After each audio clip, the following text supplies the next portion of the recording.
everybody. Quiet, listen to me. We're going to start a show. Now, some of you people have been with me before. You know it's going to be a tough grind, but we're going to have a show.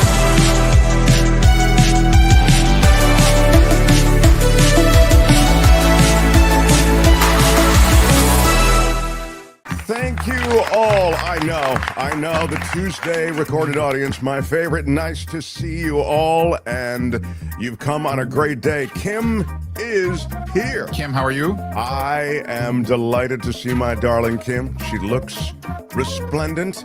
And speaking of resplendent, Tony is here also. Thanks, Tony. Yeah, Tony's pulled some good video for us to check out here in the early going. We have some guests that will join.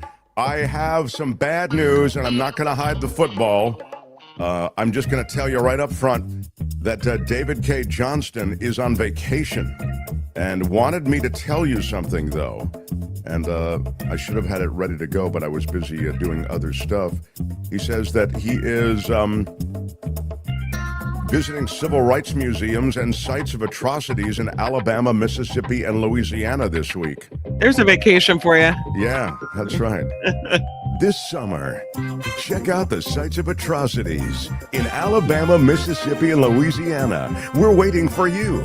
They're former Klansmen leading the tours. Anyway, we'll miss David today, but he'll be back next week. And Anthony Davis is going to join instead, so that's going to be pretty cool. Anthony Davis in hour 2 from the Midas Touch Network. And we're excited about Jessica Denson, bottom of the hour. Jessica, who has really been the head of the spear in pursuing so many questions around the last election, and maybe even questions that are quite relevant to the next election. So all of that working. Great to have you here. If you're on the East Coast, I know it is not only just the East Coast. I guess this dome of heat extends into the Midwest as well. The country is hot as Hades. And so I'm hoping that you have found the climatic conditions that require a little AC perhaps, and you are comfortable as you take us in. But someone saying this jacket is an atrocity? Is someone saying that? No. Oh, no. Take it off. Oh, no, maybe I read, I conflated two different comments. Somebody loves the jacket, and I saw the word atrocity. And I just assumed that my audience was putting me down in some way, because that's the way, that's the way they operate. I did get this from Coachella Valley Coffee. Check this out. This is a, move this off to the side. This is the latest T-shirt. A day without coffee is like ... Just kidding. I have no idea. And I have a shirt for everyone on the show. So I will. What? I know. I'm going to send out a shirt to Tony and also to Kim and to Albert. They're very generous in providing shirts for everyone. So, now that there's peace in the world, we can get back to the T-shirts and the coffee drinking. This is Coachella Valley Coffee. We'll tell you more about it later in the show, but most people who are regular viewers know it is the best coffee on earth. And every time you take a sip, you get a feeling, you get a tingle. It's really quite special. If you do go to CoachellaValleyCoffee.com, use our discount code MARKT at checkout for 10% off. The Mark Thompson Show. No shirt from Michael Shore, says Trevor in Hollywood. Elizabeth Dayton says, I want a shirt. I think they're available on their website. Check it out, CoachellaValleyCoffee.com. By the way, when you go there, you can use our discount code on the shirt as well. And so if they're charging for the shirt, you can get a discount. But and the last thing I'll say is that the virtual meetup, our June swoon, is shaping up beautifully. Everyone except for 2 people who just got in yesterday should have already received your link.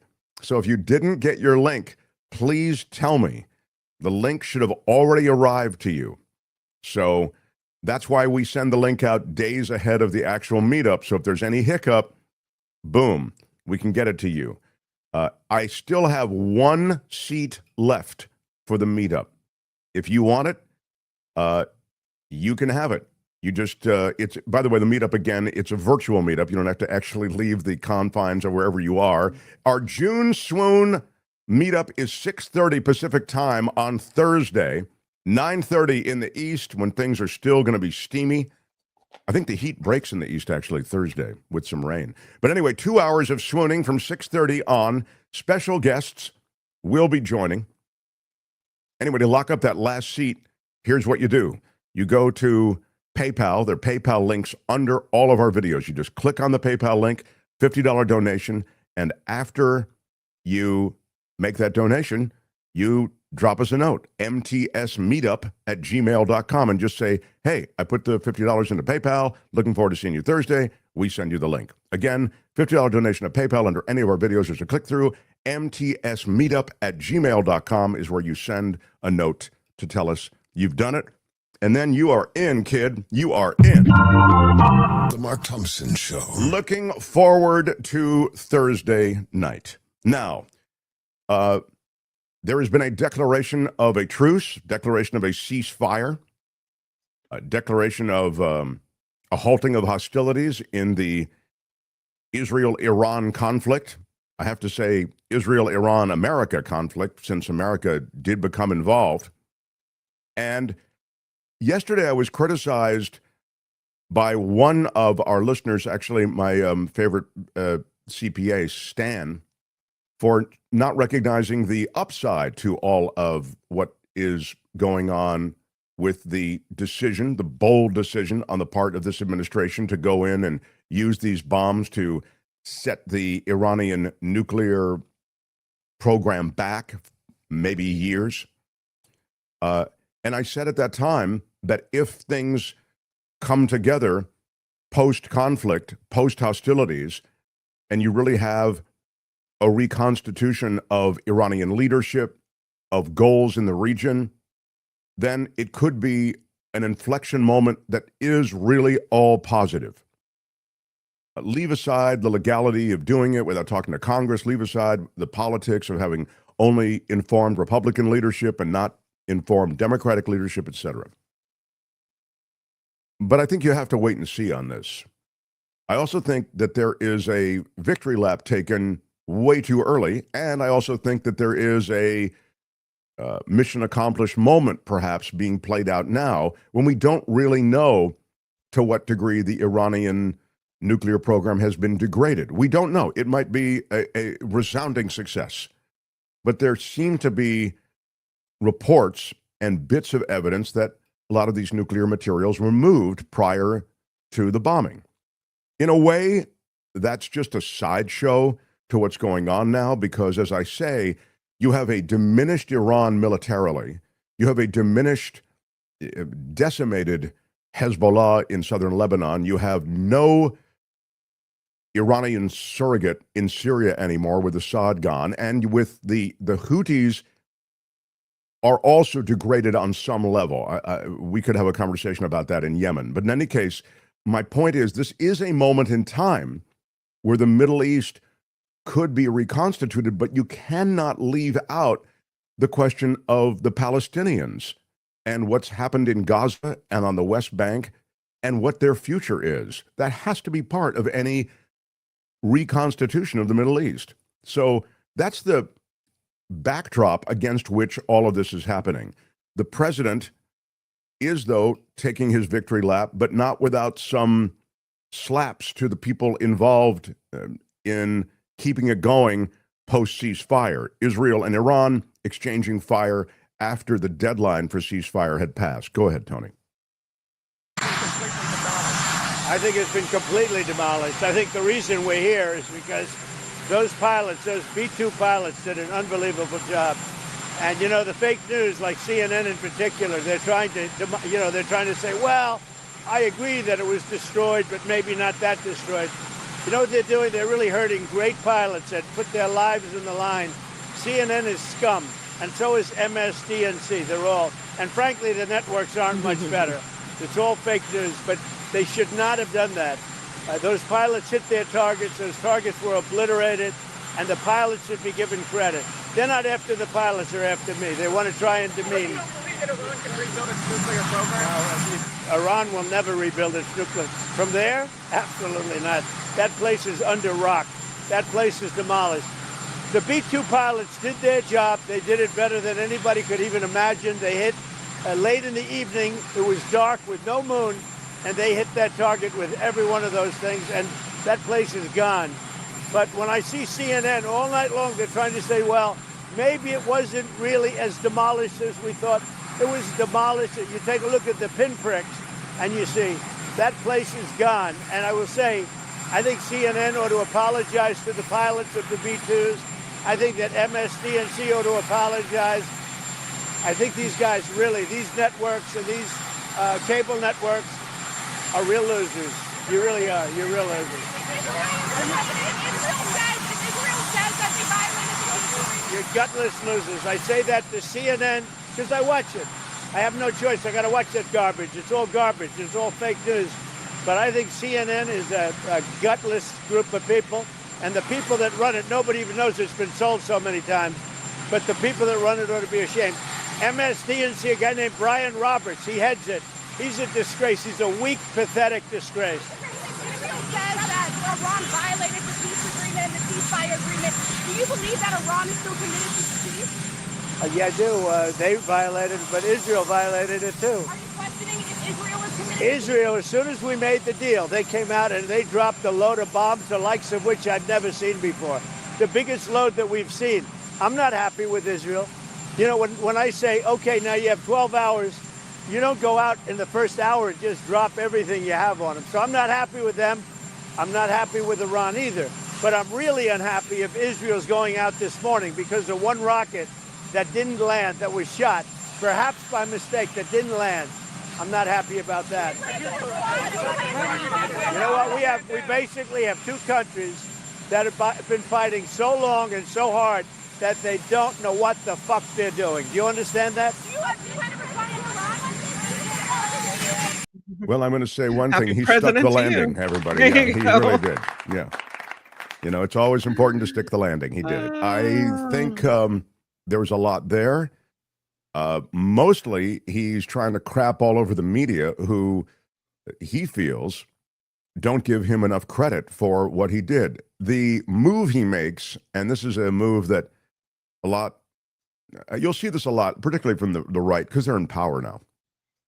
They wrap themselves in the military, specifically in the B-2 pilots in this case. So, you know, it's not just the military. CNN insults the military. CNN should apologize to the B-2 pilots that they've insulted. Now, there was no insulting done of the B-2 pilots.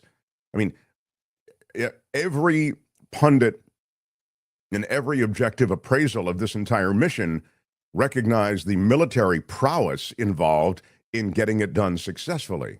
The questions became, was this the right move? Was this a successful mission? And you won't know that until you do a post-mortem on this. In other words, there has to be a real investigation of the blast site, and there has to be a real appraisal of the damage done. There's just no way to know, even though you're president of the United States, that there was anything more than a direct hit on the targets that were focused upon. But apart from that, you don't know if you actually blew up any materials. You don't know if you've destroyed their centrifuge. You don't know anything. If we got them the uranium reading would be off the charts. There would be toxic clouds all over. The readings are monitored by the Saudis, and they picked up nothing. Peter is saying that in the chat. Yeah, to be fair, you could destroy a lot of the apparatus without releasing the uranium. I mean, it's possible. So, but I take your point. I mean, if they were to have destroyed the stores of uranium or have hit the stores of uranium, there would be a corresponding release. And that would be picked up by American intelligence, Saudi intelligence, etc. On the point that we're making, though, about whether or not you can claim victory, mission accomplished. Leon Panetta, I think, was on MSNBC. He's the former I mean, he was a former senator, and he was the Pentagon head, Department of Defense head. And here are his thoughts. Go ahead, Tony. Well, Katie, that's very possible because it really does depend on damage assessments. And look, the ability to really get a very accurate damage assessment takes time, and it's going to take the ability to have feet on the ground, have intelligence gathered as to just exactly how much of Fordo and the other targets were destroyed. Right now, very frankly, we don't know the answer to that. Yes, they had a specific hit. I'm sure they did cause tremendous damage because that's the nature of the bomb that was dropped. But as to whether or not it totally destroyed Iran's nuclear capability, that still remains a question mark. So NBC News reported that Iran was able to get a message to President Trump while he was at the G7 last week, warning that if he got involved in Israel's attack on Iran, that they would activate sleeper cells here in the United States. Do you take that as bluster or as real? No, we have to be concerned about that. Look, they operate that way, not just in the United States, but around the world. They operate with secret cells. They operate on the basis of terrorism and assassination. That's something that Iran is very capable of and has shown that it can do that in other areas. So I think the United States has to be very concerned about that kind of effort to raise hell here in the United States. What exactly Okay, is a thank you. sleeper cell? Thanks for that. What is I one? wanted to just point out that in the chat, this is an intriguing scenario. The chat mentioned the same thing. The Big Tuna says, "Hey, Mark, have you seen the post on Substack by Lev Parnas? He thinks that Trump attacked Iran because he wants a reason to invoke martial law in the U.S. for possible threats of sleeper cells." I hadn't seen that. I don't put anything past this crew in terms of the overreach that they are inclined to be part of. But the sleeper cell narrative is one that is out there. You just heard Panetta talking about it, and it got some legitimacy. I think the sleeper cells that are, the potential sleeper cells exist in the West everywhere. So it could be a Western nation that's not America, but it could be Americans in that place. We've seen that happen in the past. So, look, what can you say about that? No one knows. Maybe there's intelligence on this, but otherwise it's just a potential narrative, and apparently it was threatened by the Iranians. On the other hand, if the Iranians unleash sleeper cells in America, it would be a dangerous move because there are every bits of indication that the Americans would retaliate. I mean, it's clear that there's a trigger finger with this crew, and I think they wouldn't, as much as I know he's an anti-war guy, he's an anti-war guy, I think he'd be inclined to, he'd come down hard if he had to. And so, and I think he'd feel compelled to if Americans were threatened in other parts of the world. So that's what I would say about that, because I don't think there's much that we can really know. The Trump's minions, Nullifidian says, are saying that Trump should win the Nobel Peace Prizes. Oh, we should win 34 of them. Oh, that's great. Well, I hope there's room in that oval. It's getting crowded in there with all the gold and, As a matter of fact, Georgia Congressman Buddy Carter is nominating President Trump for the Nobel Peace Prize. So there's an official nomination, and it's on the move. It's on the roll. I mean, there's a lot. The sucking up to Trump in Washington is on 10. You know what I mean? There is no move that is viewed as suck-uppy enough when it comes to Trump and those trying to get in his good graces. They want to put him on those trying to get in his good graces. They want to put him on currency already. They want to give him the Nobel Prize. You know, Mr. President, I don't know.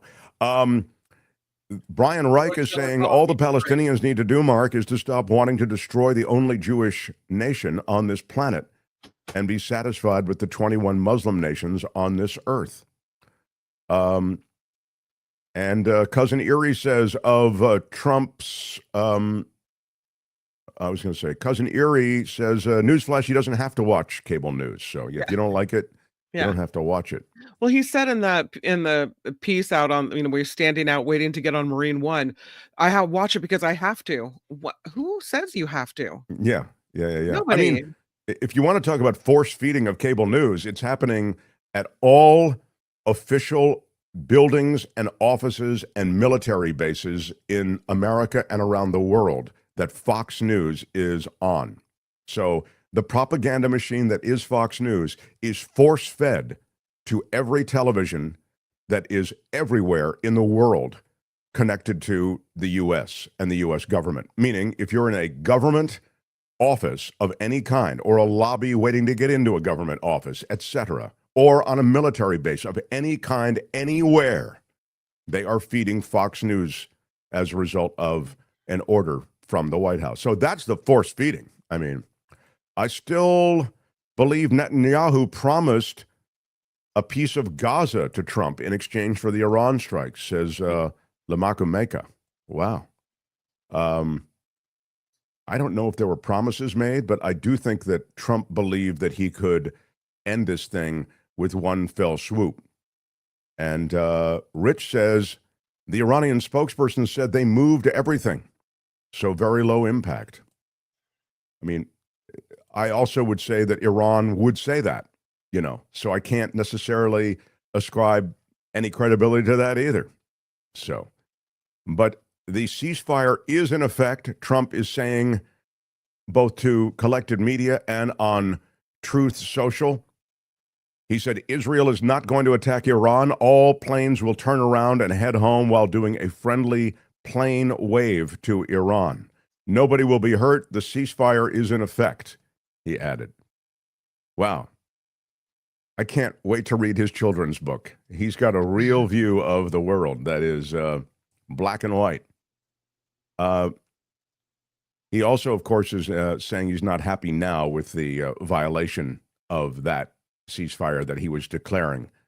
So, what else do I have, Tony? Do I have something else on this before I leave it, or that's pretty much it on Iran?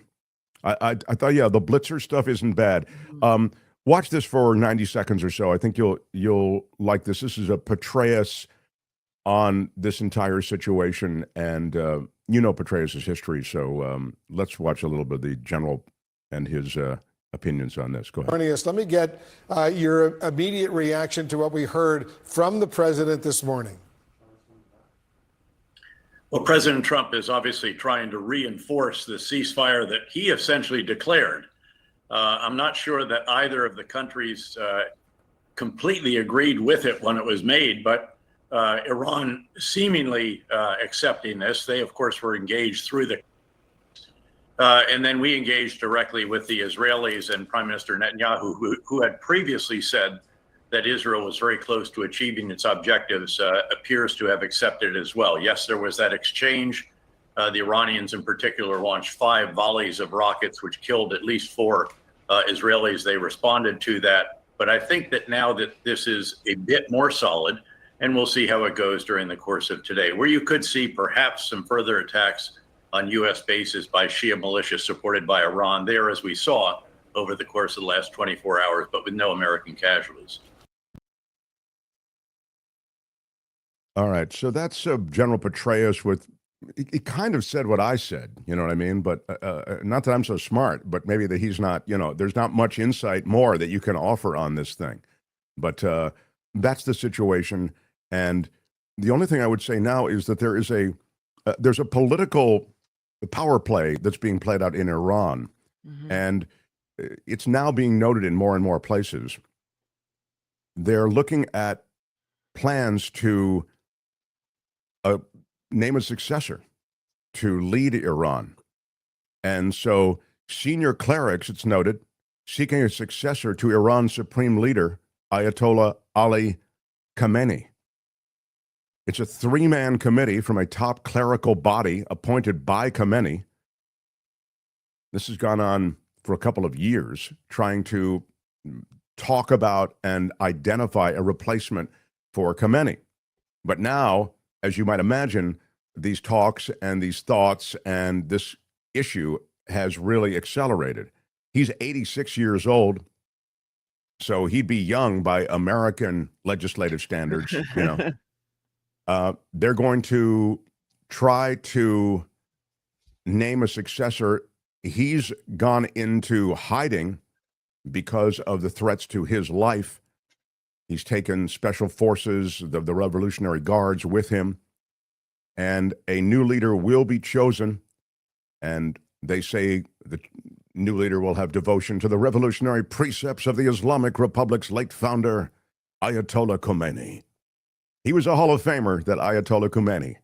And boy, if you just think of the history of Iran, what a wonderful country with such a rich history through that region. And the horror that has been wrought since religious extremism has taken over that country. Hey, it was no party when the United States installed the Shah after a democratically elected leader was there. Iran had elections, and we overturned the elections and installed the Shah, Reza Pahlavi, and he ruled with an iron fist. I mean, the region is ruled by autocrats, primarily. I mean, democracies don't really survive in that world of the Mideast. And under the Iranian despotic leadership of that installed leader, American installed leader, there were decades of his secret police and a really ugly time for many in Iran. Now, the Americans, during all of that time, through those decades, felt he's our guy. You know, he'll take care of the region for us. He's our bad guy, if you want to think of it that way. And then the revolution came in 79, and now you're dealing with this, which is these religious extremists who run the place. Now, I don't even know that they're particularly popular. I don't think that they are. Now, I mean, given a choice, I think the Iranian on the street would want the freedoms that come with a lot of Western culture, but that's not an option. Aren't we just a year out from all the protests in Iran? Yeah. You remember the people rising up against the mistreatment of was it women? I think mostly, right? Yeah. I mean, isn't it mostly women? I mean, my point is that culture and extreme, when you hear extreme religious fanatics, whatever extreme religion it is not going to be kind to women. I mean, these religions are cooked up by guys, and they're really good to guys. I get it, inspired by God, whatever, right. Apparently God really likes guys.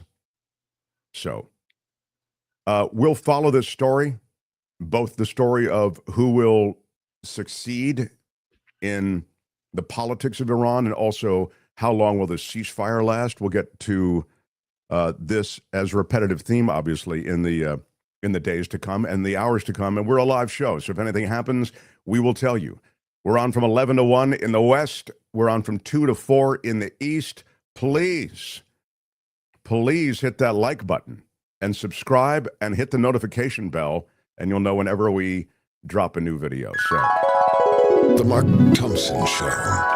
I'm excited to talk to this person. She is wonderful, and I'm putting things to the side for us to double back to later so we can spend a moment talking to the host of Lights On. When it comes to election fraud, questions about the election that have to do with the Constitution, the constitutional lack of eligibility that Donald Trump had as a result of being connected to an overthrow of this country. I mean, that was adjudicated in a Colorado court.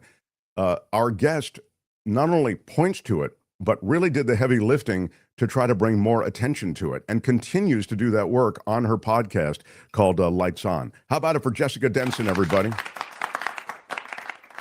Hey, Mark. Always a pleasure to be with you. Yeah, feel the same way. So I am really curious to know about your work and how it's evolved since the early work you did on the 14th Amendment and Trump's eligibility when it came to the presidency. Now we're into his presidency, and he's working, and his people are working at an incredible pace. Things have really changed in America. Where are you, and where is your work most concentrated? My goodness, it's an incredible evolution that I could have never prescribed for myself or envisioned. I don't forgive me for I've been watching the floor proceedings in the House of Representatives. Have you been following the forced impeachment vote this morning? I know that the articles were introduced, but I don't know that what's been the highlight of that so far. We have been, you asked about my evolution from kind of 14th now, and what has happened most recently, which I introduced actually when you came on my show 2 weeks ago, was up, and it's unmuting. Just give me a second here. Go ahead. It's okay. Yeah. Yeah. One of these days I'll learn to mute things in the background. One of these days. No problem. Recently I have formed this removal coalition. We've got about 10 organizations, grassroots organizations that are committed to this removal coalition, which serves to exist to amplify the removal demand of the protest and direct action space, to be explicit about our objectives, not just to be out there in the streets saying we're not happy with the oligarchy, but to be very clear that our goal, our demand is constitutional adherence, which means removing this illegal administration, not just for their violation of the 14th Amendment, which I champion and continue to from day one, but because they have committed a litany of constitutional violations, impeachable offenses since day one. So I formed this removal coalition. We have been working somewhat in concert with Al Green's office. He has been extraordinary in making commitments to this coalition of organizations that are committed to impeachment and following through on those commitments. And Al Green is part of this, everything going on in the House right now, isn't that right? Well, he is, as you know, Representative Al Green was the first most outspoken about intending to impeach Trump. One representative who actually came on my show introduced articles before he did, thanks to a grassroots effort, a grassroots pressure campaign from citizens on where their representatives stood on impeachment. This is the power of the people, folks. This is your power, okay? So one representative, in response to that pressure campaign, introduced his own articles. His name was Sri Tanadar. He promised on my show and subsequently on the floor of the House to invoke Rule 9, which is the rule that allows them to force a vote on articles of impeachment. He went to the floor to do that. 2 days later, or actually I think 1 day later, the leadership brought it to a vote and he chickened out. He chickened out not because of just his own self, but because the entire Democratic leadership bullied him into not forcing that vote. Can you imagine where we are with this authoritarian assault on American democracy, and Democrats are bullying their own members into not putting their names on the record as to where they stand. Give me your take on that. I love that you mention it because it's so much a part of everything. Like the pushback isn't there on so many things. And I think, and I really want to hear your answer, but I just want to mention one other thing. The GOP is so good at pushback. They're so good at throwing sand in the gears or whatever the Democrats are trying to get done when the Democrats are in power. And yet the Democrats seem to just move along, play along. It's unthinkable. Without disclosing confidential conversations, I mean, even the people that you have heard publicly over the past 24, 48, 72 hours since this illegal declaration of war on Iran say that Trump has committed impeachable defenses. These individuals do not appear willing to either bring their own or co-sponsor Al Green's. And I hope that changes very soon. Actually, let me just bring you up to speed because this is incredible. I mean, we are literally living through history right in this moment, Mark. Al Green made a commitment at a rally I set up 2 weeks ago, or was part of setting up 2 weeks ago in DC, to our movement that he would in fact force Rule 9. He wasn't going to be bullied out of it, not Representative Al Green. He brought a new article of impeachment today, thanked the coalition, announced it on the floor of the House, and invoked Rule 9. That vote just happened. It just happened literally moments before I came on the show with you. 79 out of that entire caucus of Democrats that constitutes almost half of that body, only 79 Democrats voted in favor of impeachment. But this is incredible. This is an incredibly important step, because we are putting people on the record. We are taking names. This is the time for the constituents to get out there and be relentless, peaceful, but relentless with these individuals. What the hell are you doing in that office of public service to us if you are not willing to uphold your oath to the Constitution and vote to have this man removed from office? What the hell are you doing? So this was an incredible, it was obviously a failed vote, 79 voting against the motion to table. Of course, that's the first step. They always try to table the motion. But this is incredible that this movement has brought this to this point, and we're on this track now. Is this just, in your judgment, kind of a political effort to warm relations with a president who seems so doggedly determined to destroy Democrats and Democratic states and cities, et cetera? Is that why these legislators don't come forward? Because if you had the same vote among the GOP to impeach Barack Obama, Joe Biden, et cetera, you'd have a tremendous solidarity on the part of the GOP. Yet the Democrats just can't seem to steel themselves to vote against this guy that they say, I mean, the rhetoric is that he's such a danger to the country. I don't even know, Mark. I mean, can't. It's very hard for me to put myself, with the way that I think logically and, morally, to put myself in a mindset that would excuse this. I mean, are they operating out of fear? Possibly. I mean, I feel like, I'm in the public space. There are a number of us who have very publicly put ourselves out there. I was having a conversation with a friend about how, I've really not talked about this publicly, but how before Trump was sworn in, I was making serious plans to leave the country before he was sworn in, because I thought I might need to do that for my personal safety. And I didn't do it. I stayed here, and I've been louder and more aggressive and active than I've ever been. Pretty much every day I'm more aggressive than I was the day before. And there is I find a sort of shield and protection in that activity, in that proactive stance. And these are individuals who have put themselves in public service. Nobody forced them to run for Congress. At least I don't think so. They chose to do this. They chose to be public representatives of the people.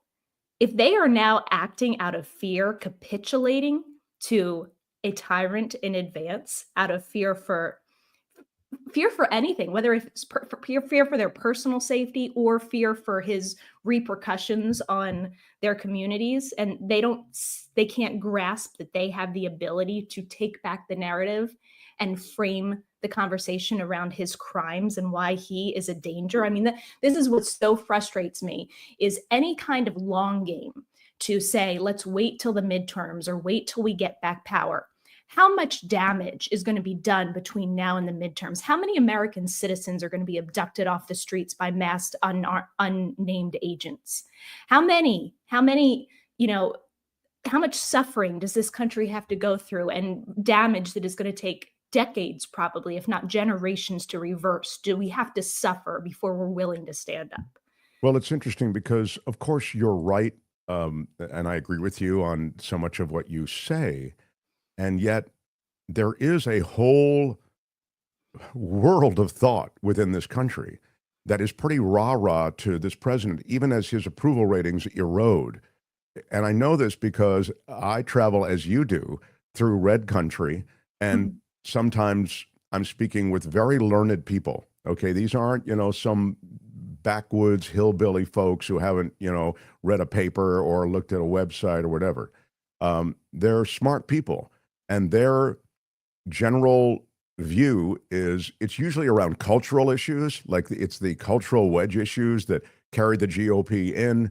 And I think there are considerable misrepresentations when it comes to what they've suggested the trans thing, for example, and these questions that affect fewer than 1% of the population, and yet it's enough to buoy support for the GOP to the point that they win office time and time again. So I guess what I'm getting at is, in a way, we have an echo chamber when we talk about, how long are we going to let this go on? Yeah. Don't get me wrong. It doesn't diminish my outrage. It doesn't diminish even the imperative, which is, I think, what you're talking about on the part of the Democrats to become involved and to be aggressive. But it is worth noting that there is a whole swath of the country that disagrees with us. Yes. Well, that of course exists. And I think little by little, we wake these people up and ultimately their own suffering. This is the real tragic part that I live firsthand, Mark, having come from that side. Ultimately, your origin story is fascinating. Can you give everybody for 30 seconds? Most people know you, but those who might not. Yeah, it's really interesting. I was brainwashed by Fox News for basically the entirety of the Obama administration. That ultimately led me to work for Donald Trump in 2016. And I worked on his campaign and learned very much the hard way what a toxic anti-American institution the whole Trump world is. Was there a moment where you go, oh my God? There were moments. I mean, in the campaign, there were moments where I realized that my conscience was very dangerous to them. Okay, having a moral compass was an extremely dangerous quality in the Trump campaign, and they tried to destroy me. And it took me a little later to make that all click and realize this was how Trump has been operating his whole life. But then they came after me for $1.5 million for exercising my First Amendment rights and got an illegal $50,000 judgment against me and tried to freeze my bank accounts, seize my assets, all of the above. I lived through that in Trump's first term. I was screaming from the rooftops in Trump's first term that he would come up after political opponents like dictators do in third world countries. And I just didn't get much airtime, but I lived this 8 years ago. I mean, now you look like, it was prescient. I mean, although I think a lot of people were saying it, but you were living it. Yeah. Yeah, I was living it. But anyway, just going back to, okay, there's millions of people. I don't think there's millions that actually put him over the edge in the election, but there's still millions of people, way too many, that support this guy. I don't want to say don't worry about them, but to a sense, look at our numbers and our support compared to theirs. I listened to a very apt analogy a few weeks ago. I think it was on MSNBC. Somebody was talking about the Tea Party and how effectively the Tea Party hijacked the Republican Party. Okay, they hijacked it. Their numbers, their protests were a drop in the bucket compared to the millions of people in the streets. What was it? Between 5 and 10 million people on No King's Day. I was at one of the protests. I was in Los Angeles. It was like a life-changing experience, Mark. I have never been in a crowd like that in my life. Peaceful, but unrelentless. Yeah, We had millions of people in the street, and the Democrats cannot harness that energy of millions of the majority of this country, of over 52% of people who support impeachment. Over 20% of even Republicans, Mark, are in favor of impeachment. And the Democrats don't have the political will or savvy or talent or initiative or anything to harness 5 to 10 million people in the streets on a weekly, almost whenever we call for a protest, there's millions of people in the street. You can't harness that energy to do what's right. I don't find it any. I love that you mentioned the 20% of GOP voters, or those who voted for Trump, who've now come over to that side of actually wanting him out. Deborah May says, and then I want to talk to you about the audit in New York. Deborah May says there's enough evidence to impeach the creep 100 times. I will not have my president called a creep, please. I must. Don't talk to me that way. Exactly. But without the votes, Deborah says, there isn't much we can be doing to limit his power. Take back Congress from him, pass bills, limit power. So Deborah's saying, hey, this is a good exercise, but the realities are grim in terms of votes. You just don't have the votes. Okay, let me give you some numbers. You ready for some numbers, Deborah? 4 Republicans. That's how many you need to cross over. If you get the Democrats to start, acting with sanity, you only need 4 Republicans to cross over and vote to pass this out of the House. Okay, 4. 2 of those Republicans already voted to impeach Trump in the second impeachment, his last term. Okay, this is what is politics, Mark? What are we doing here today? What is anybody doing? It is the art of persuasion, right? Persuasion. We can change the conversation. This is what drives me nuts. Like, put these people on defense. You had Thomas Massey, Republican from Kentucky, calling for the War Powers Resolution with the support of people like AOC and Ro Khanna. He came out immediately and called these the declaration of war, the acts against Iran, unconstitutional. Use the power of persuasion. Don't write off.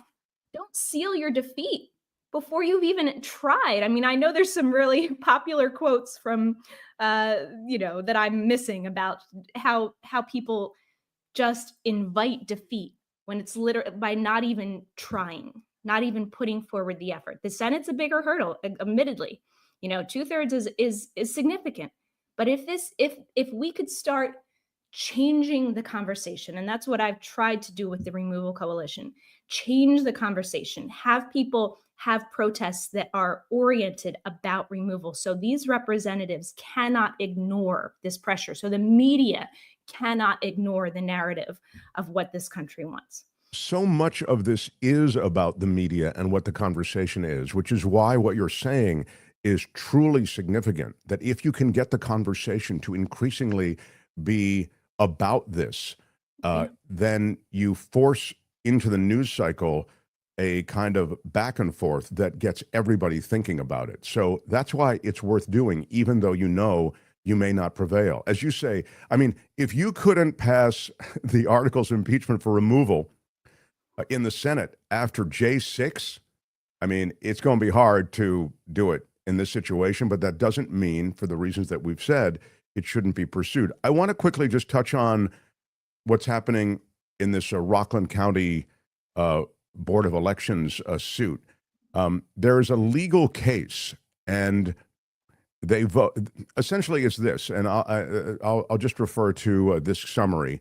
According to the legal complaint, more voters have sworn in legal affidavits that they voted for independent U.S. Senate candidate Diane Sayre in the Rockland County Board of Elections and counting and certifying of ballots that contradicted those results.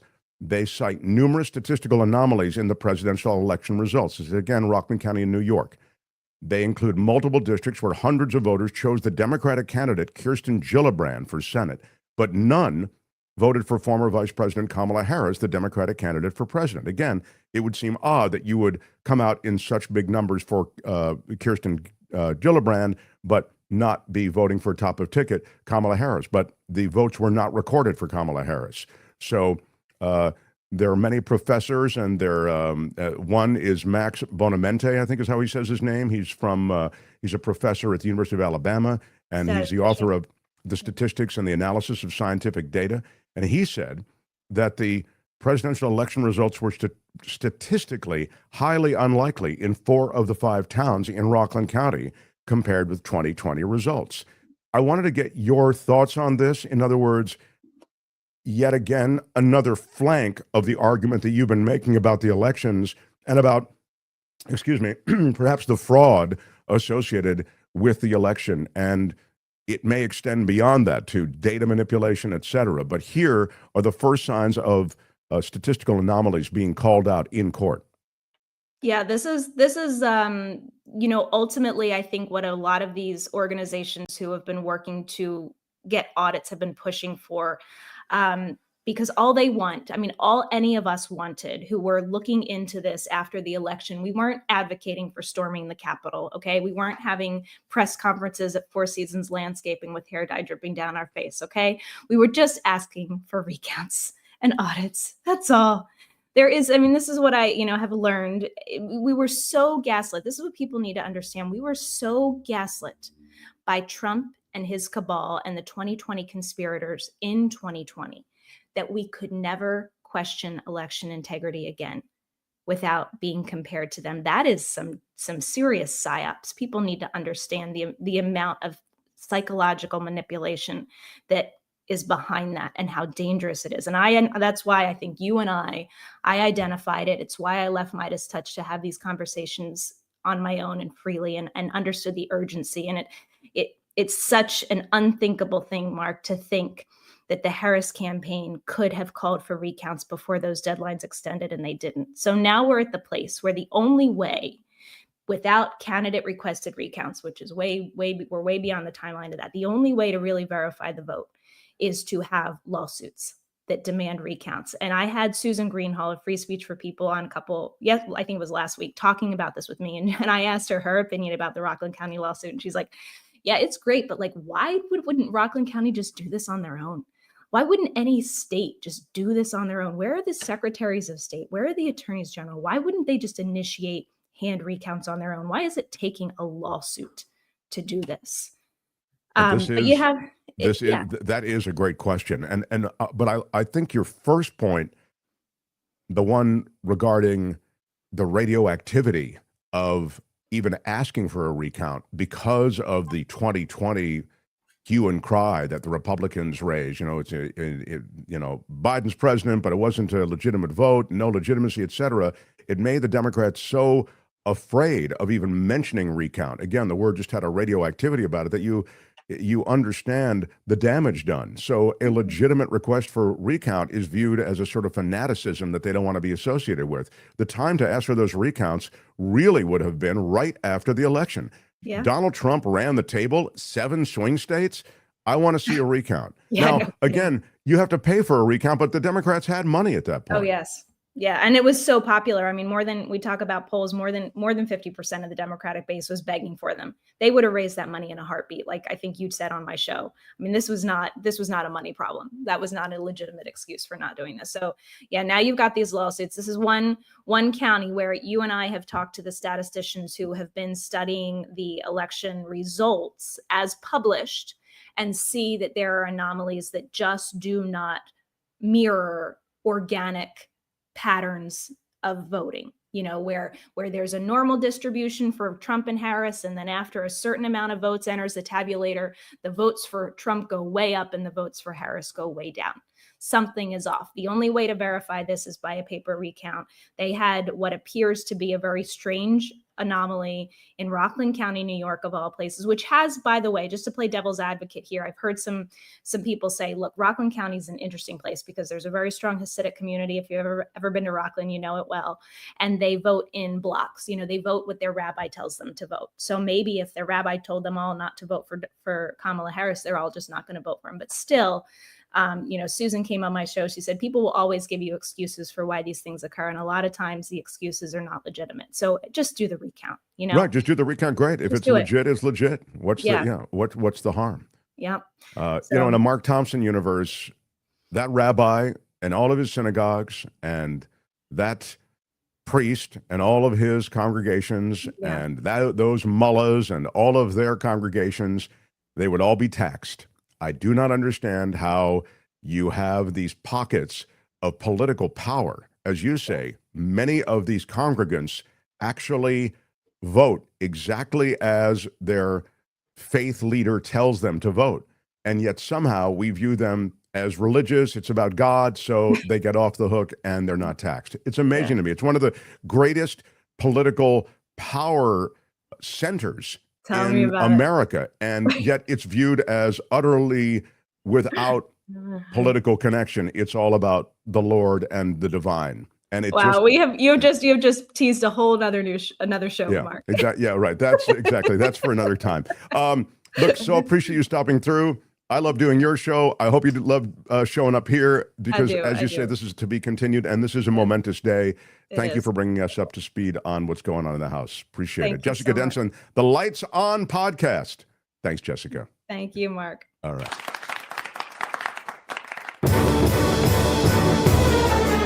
The Mark Thompson Show. It was great. I loved it.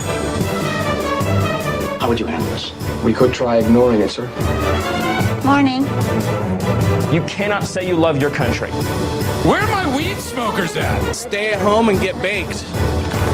Right on, everybody. Thank you for being here. We're a live show coming to you from the West Coast from 11 to 1. And all of you in the East Coast, we feel for you. We do. Love the East Coast, born and raised on the East Coast, and know it's hot as hell back there right now. So, again, thanks for taking a break from the heat and joining us. Kim is here, and Jessica is awesome. You're right. A lot of love for Jessica in the chat. Please smash the like button if you would. It helps us in the world of YouTube. Smash it with your iron rod. Do it like a boss, baby. Smash it with Hit your that iron thumbs rod. up. Yeah. And please share our show, subscribe, and hit the notification bell. You'll know whenever we drop a new video.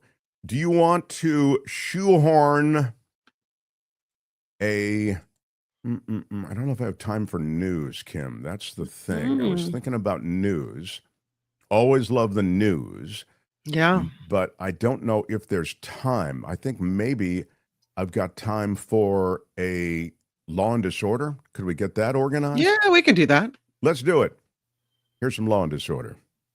In the criminal justice system, the people, pimps, addicts, thieves, bums, winos, girls who can't keep an address, and men who don't care, are represented by two separate yet equally important groups. A cop, a flatfoot, a bull, a dick, John Law. You're the fuzz, the heat, you're poison, you're trouble, you're bad news. These are their stories. A liberal media watchdog group has filed suit against the Federal Trade Commission, saying it was placed under investigation in retaliation for its reporting about extremist content on the social media platform X. What? Yeah, Media Matters is noting that in this suit filed yesterday in federal court in Washington, that White House appointees at the Federal Trade Commission were seeking to punish the organization on behalf of Elon Musk, the billionaire owner of X, who, until recently, of course, had a prominent role in the Trump administration. The FTC notified, again, this Media Matters, notified them that it was investigating Media Matters over whether its reporting on X amounted to illegal collusion with advertisers. Again, they're pro-Nazi posts on X, and again, Media Matters reporting that the ads were appearing next to these pro-Nazi posts, and they were suggesting, you know, this is an odd place for advertisers to be, and does this, in a sense, threaten the future of X?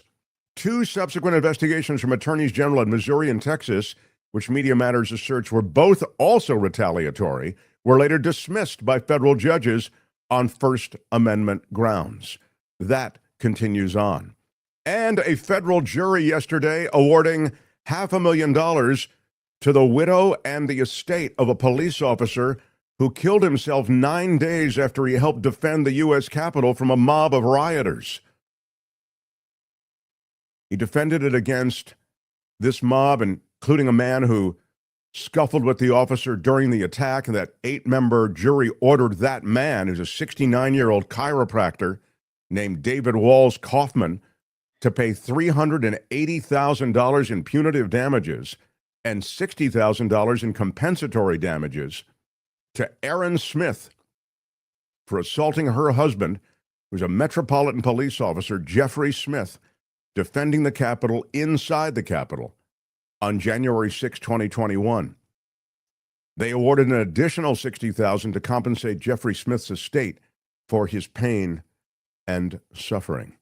Is this the first time we've seen the family of a Capitol police officer win a case like this in regards to January 6th? Because I'd have to look at the civil cases. I know there were some brought.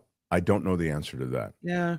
Tony, can you grab the picture of the guy off of it's there on the rundown? No? Okay, don't worry about it. But it's Googleable. This guy, David Walls Kaufman, the 69-year-old chiropractor who was inside the Capitol and again assaulted Aaron Smith's husband, Jeffrey Smith. So that is a $500,000 award to the widow and to the estate of that heroic officer who took his life 9 days after the conflict. That's Law and Disorder. Tune in again next time for more Law and Disorder on The Mark Thompson Show. All right, that's it. Let's roll. Hey, let's be careful out there. The Mark Thompson Show. Well, if you've watched the Midas Touch Network, you know this guy's work. It's terrific. He happens to be one of my favorite people alive also. And he's certainly going away, my favorite Britisher. And there's a certain wondrous quality to listening to him speak the King's English, don't you think, Kim? On your feet, a warm Mark Thompson Show welcome. Here he is. Anthony Davis, everyone. Yes. Look at you, you sexy fool. Oh, my God. Every time. Every time. Yeah, terrific. The more uncomfortable I can make you, the happier I am. Keep going. All right. So I am really anxious and haven't had a chance to in any way visit with you about what's happened with the American involvement in the Israeli-Iran conflict. Iran, I was making the point in the first hour, and I've made the point repeatedly, at a moment in their history, recent history, where their military forces are depleted, their surrogates are gone or also depleted, the Hezbollahs, the Houthis, the Syrias of the world. And so it was an opportunity that I think the Israelis identified. But to see the Americans throw in with that, with this huge move of taking out, I use it in quotes, these nuclear sites, I wonder if you could speak to the situation in the region and how you squared all of that. Well, it should never have happened, Mark. I suppose we could start there. You know, Donald Trump didn't even really make a case for this, did he? He claimed that there was a risk of a threat from Iran, but because he needs something to go to war with. You can't just go on a whim. You need congressional approval. Well, I've been thinking about this a lot. He thinks he is Congress because he has the House and the Senate. He thinks that he is Congress. And so therefore you're kind of stuck in a situation where you're dealing with somebody who is completely lawless. Now, we've seen this in California with people being snatched off the street and not given due process, people who have never committed a crime. So it's clear that this is very much a lawless administration, whether it be through immigration or now when it comes to going to war with other nations. And so we have to be very, very clear about what is happening here. This is just another attempt, in my opinion, timing-wise, to distract from his big, beautiful bill.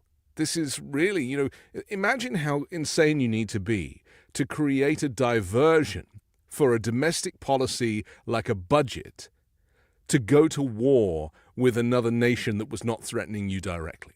That is really what we're dealing with here. He is, he is a confidence trickster. This is the stuff that he knows how to do. And so everything is emotional blackmail or physical blackmail. And we've seen this with NATO, about paying 5%. You've got to pay 5% of your GDP, or else, or I'll send the Russians on to you. This is the language. I described him in a posting earlier as a Costco mob boss. That's what we're dealing with, a Costco mob boss. And you mean Costco because you're saying sort of a low rent, right? Yeah, it's like, pile it high, sell it cheap kind of thing, And I suppose, that's kind of what we're dealing with. It's not certainly the first situation in which we'd seen sort of a wag the dog moment, which is what you're talking about, right? Exactly. With a military confrontation that's designed to distract. It's interesting to me that you chose the big, beautiful bill as the thing that he wanted to distract from. I thought perhaps it would be the highly controversial immigration raids that it could be a number of things, Mark, let's be honest. It could be a number of things. Right. But whatever, you're seeing this as first a political move and secondarily something that is of interest to him in terms of stabilizing the region or balancing the region? Nothing. He doesn't even know what any of that stuff means. He was asked on Air Force One last night, does this change things regarding Article 5 of the NATO agreement? And he didn't know what it was. he projected and he goes, well, Article 5 could, mean any number of things. It's like, no, Article 5 is one thing. You attack one country in NATO, you attack us all. It's not complicated. But this was a great moment, not to break him, but I agree, and thank you for reminding me. I'd forgotten about it. He said, I certainly have some thoughts about that, but I'm not going to share them in the back of a plane. It was like, yeah, because you don't know what anybody's talking about it when you it don't comes know anything. So he doesn't know about Iran.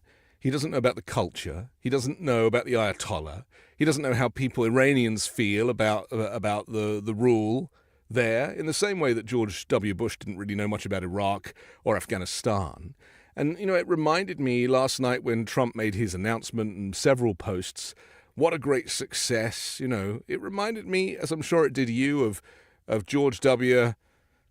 Was he in a tank? Mission accomplished was done on mission accomplished. Aircraft carrier. Aircraft carrier, that's right. And I was just like, man, if only American presidents would learn from history. But Trump doesn't know history. So we're dealing with a kind of Neanderthal man, with an imbecile who's been given the nuclear codes. Everybody better run for cover. And, I went on a British radio station last night and tried to explain this, and they find it all very jovial because they know that he is a joke president. But the problem with that is that you end up laughing off genocide. You end up laughing off a kind of a nuclear holocaust. How often can you kind of laugh it off before you realize that this is deadly serious? And I tried to make that point with the host. I was like, this really isn't very funny, because when you send someone like Trump into the Middle East as a distraction for domestic policy and let him just kind of, all he could talk about was the pilots flying the B-2 bombers. Like, again, it just shows no understanding of, A, the military are trained to do their jobs. You don't congratulate the bombers. That's their job. Of course they're going to get direct hits. That's what they're trained for. Talk about the policy. Talk about the effect on geopolitics. Talk about the liberating the people of Iran. Talk about something. Don't kind of name 6 pilots. It was just so weird. And so this is the point that I try to make, is that it is very dangerous giving somebody like Trump all of these toys to play with. This is not going to end well. And even though the ceasefire seems to be holding now, it's Tuesday evening in Iran and in Israel. We've been in this situation so many times before. This conflict could be back up and running within 48 hours. And Trump will be even more angry that he may use the F word again whilst on camera. Well, I really like the fact that you've talked about 2 things. A, the bomber pilots, he was wrapping himself in because it deflects from the rest of what you're talking about, right? You can't criticize the policy because, as he said, and he accused CNN and MSNBC and the media, the fake media, of in some way smearing the reputation of the pilots. He said, you owe an apology to those pilots of those B-2 bombers. That was a way of, I thought, deflecting the entire thing in an aggressive way. It was a Trump move, But he cares nothing for service personnel. Otherwise, he'd be doing more for veterans. No, they're They're in this props. Moment, they're absolutely props. Yeah. All props. Yeah. But you're so right about your broader point, which is because he is a cartoonish character, he is vapid and he is impulsive and he'll say anything. He becomes something that you can make fun of, but in the making fun of him, you take the teeth out of how deadly serious everything is. I love that you made that point. I wrote a piece about this, saying that American media is not set up to deal with an authoritarian takeover of government, because morning news is designed to be uplifting and joyful. Hey, good morning, what's going on, Late night is designed to be comedic and satirical. And so we're left with this kind of vacuum of in American media, where the idea of actually taking something so seriously and waking up in the morning, can you imagine like a morning crew on a radio or TV channel being like, good morning, we have been taken over by an authoritarian dictator. People are being snatched off the streets of America, and it is a very dark day for the United States. They wouldn't dream of it. It goes against the script. Now here's Al with the weather. Right. No, and now here's Mark Thompson with the weather. Yeah, it's a remarkable thing. You're right. In a way, the media, I always talk about how critical the media is, because the media dictates the narrative. If you can capture the media messaging, which is something Trump and his people are so very good. The GOP, I think, are excellent at capturing the messaging. They scream it from the rooftops. And of course, they have the big messaging propaganda machine of Fox News Channel, which doesn't hurt.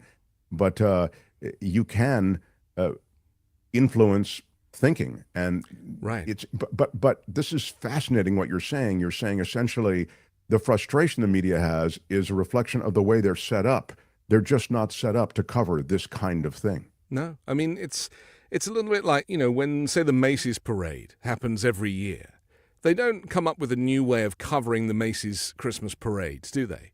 They cover it the same way as they did last year. Okay, we're going to have a camera here and on this street, and there's one camera that's going to twist and turn and follow the parade when it does this, and then you're going to have the host standing here, and they're going to do an opening monologue here. It's like the camera script. It's down. And so for me as a non-American, coming to this country and seeing this media landscape that is so locked down with its production, because, the theatricality of it, I love it. I mean, don't get me wrong. That's part of the reason why I want to live here, because it is so different to what I'm used to in Europe. But in Europe, we had Winston Churchill making a speech, "We will fight them on the beaches." I mean, that's our, that's how our news has kind of evolved.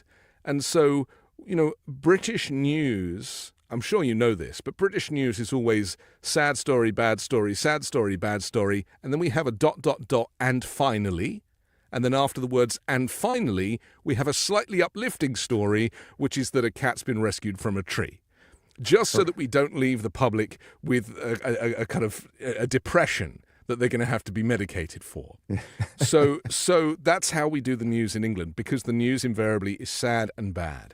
And I just don't see that here. I see it being covered in a jovial way. And the fact that Trump said the F word on camera in front of, the plane and the whole thing, as the president, he wasn't like, okay, he wasn't wearing his signature red tie. He was wearing an open shirt. He had his tie in his hand. But that doesn't mean he's off duty, for goodness sake. The world is watching the President of the United States fall apart. Falling apart. If you can't control your language, he's furious. He's furious with Netanyahu because he's basically been, he's been sent up the river. He's furious with Iran, not that he had much of a relationship with them in the first place, and he feels betrayed. And that's why he's now swearing on television. Randy was asking you, when do you think he'll be awarded the Nobel Peace Prize? Friday. Yeah, there you go, Randy. Hold and they've got a whole ceremony planned for TV, and it's going to be fantastic. And if you don't get the announcer job, I'll be very upset. Yeah, I mean, yet another big Trump event. I didn't even get to audition for the voiceover on it. Yeah. So let's talk about the aftermath and what's happening in America, because I'd suggest to you the authoritarian creep has made a significant inroad in most of the ways in which it needs to. I see even the elections as being on some level influenced by the presence of troops, of the normalization of the presence of military on American streets.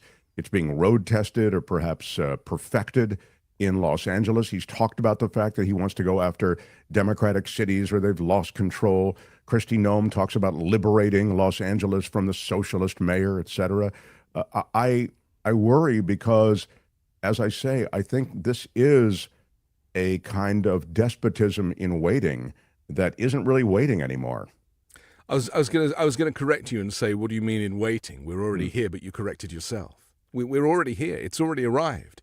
We just don't really feel it because, as we just discussed, the news carries on. America carries on.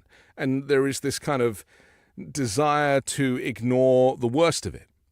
But the reality is the worst of it is here. Now, the people that control the media are invariably white and wealthy, and therefore these things don't matter to them.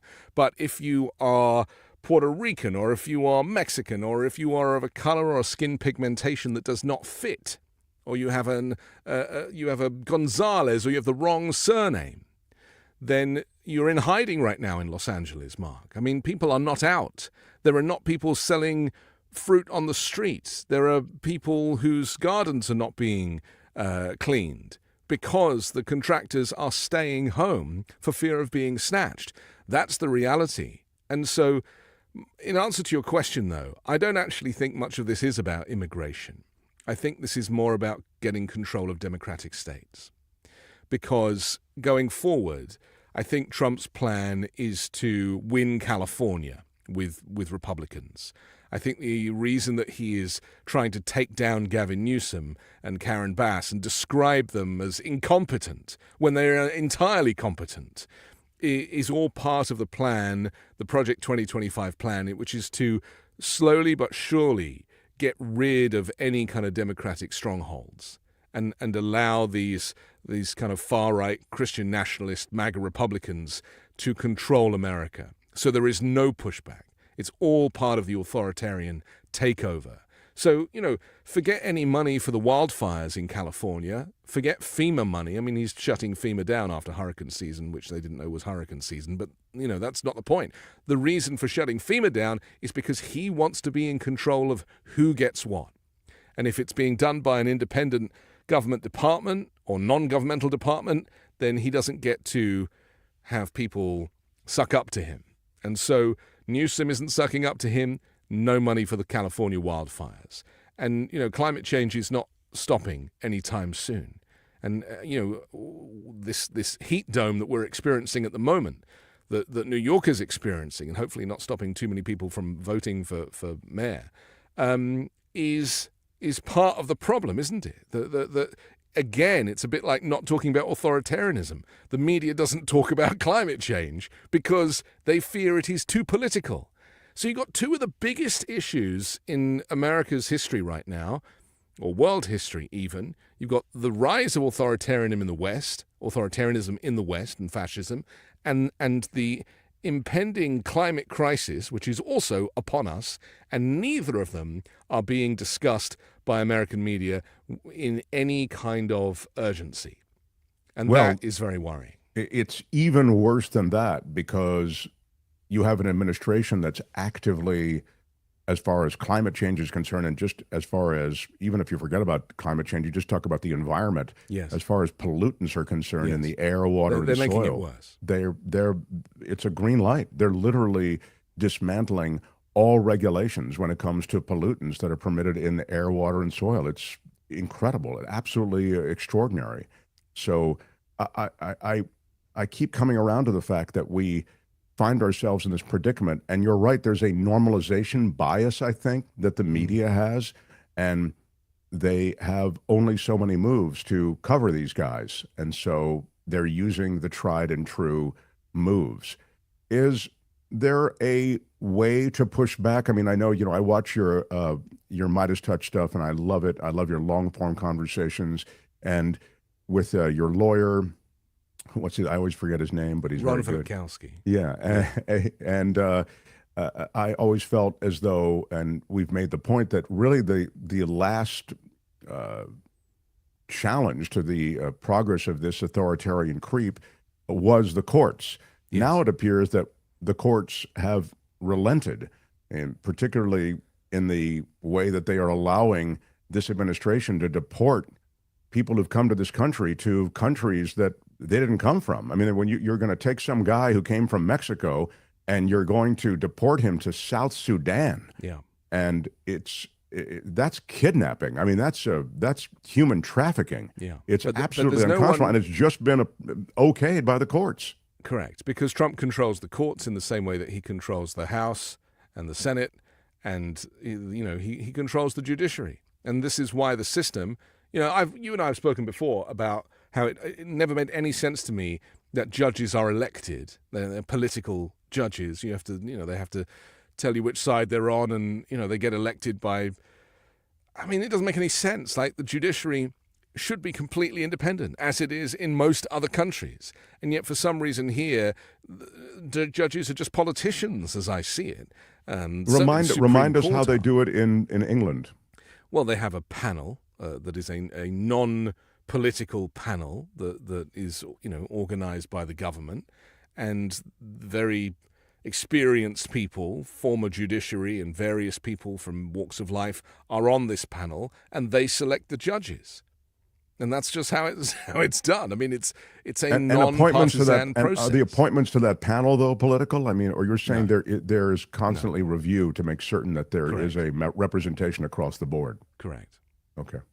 Yeah. I mean, to me, it's not unusual. Like the idea that you would have judges kind of even mayors being political is a bit of a new one on me as well. I mean, we haven't had mayors in London for very long, only for about 15 years, 20 years maybe. But prior to that, we didn't really have mayors. But I find it very interesting too, looking at the way that it's all about money here. It's all about fundraising.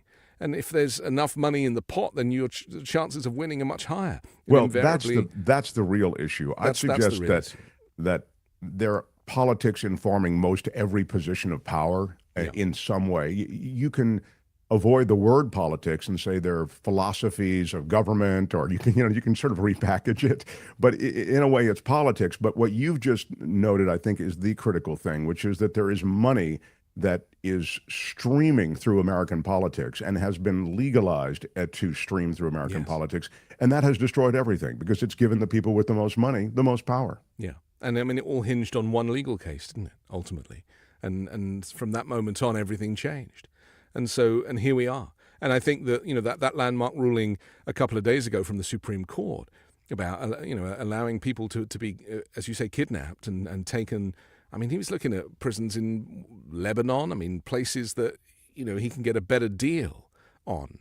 I mean, how you cannot equate that to, or how one cannot equate that to the Nazis in concentration camps, I have no idea.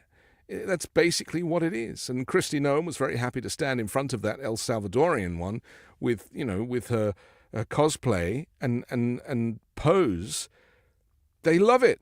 This is what we have to remember, Mark, is that for you and I, it might seem insane. And for a lot of people in America, certainly 70-odd million, they think it's wonderful. Like, finally. And it's all baked into the Great Replacement theory and years of systemic racism, and it's all finally kind of coming to a head. But they're going to realize when there's no food to eat in about 6 months' time that actually it was probably not a very good idea to deport all the people that do the jobs that American people don't want to do. It's such a troubling image. I wonder at what point the imagery associated with this will become so difficult to stomach for Americans that it will stop or be modified. Tony, I know we only have him for another minute, but can you play? Is Tony still with us or not? I think there he is. Tony, can you play for Anthony Davis a little bit of the car wash sequence? This abduction of these people is so ugly that I'm suggesting that this imagery really may start to break back against them, Anthony. I don't know, but I mean, it sure does seem as though it's powerful. Here's a little bit, and then I'll let you go. This is a car wash. No tiene que contestar nada. No tiene que contestar nada. Anything is what she's saying in Spanish.